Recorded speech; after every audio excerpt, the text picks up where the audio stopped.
была выездная комиссия в Центральную больницу Чедрлунги, в терапевтическое отделение, которое просто назвать больницей очень... Она в таком страшенном положении, что ужаснулись даже члены комиссии. Нас попросили не муссировать, отложить, и будем исходить из остаточных средств. Но сегодня я смотрю, что дошло до того, что мы уже 8 миллионов лейкоотложений распределяем. И, честное слово, обидно, ухо режет. Я понимаю, что столицы развиваются везде. И 25% на столицу. И инвесторы, которые пришли, они хотят строить здесь все.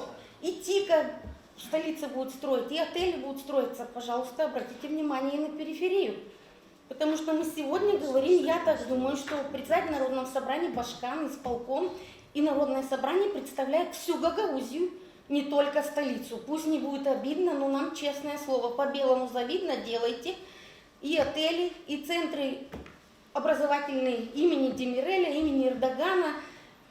Мы только рады, потому что это наша общая столица, Гагаузия, но и слыша о том, что здесь будет строиться все, я прошу 8 миллионов лейкоотложений либо убрать, чтобы депутатский корпус здесь просто не передрался, либо направить только на объекты здравоохранения.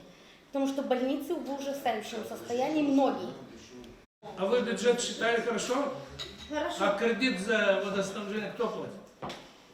Чедрлунского района. Чедрлунского района. Да больницу о чем говорить? Я Не работал больница, а последний год, кредит, я 21 говорю о миллион, кредите, конечно, канализацию, за я один когда год 21 прочитал, миллиона, прошу. Централизованный бюджет. централизованный бюджет платит.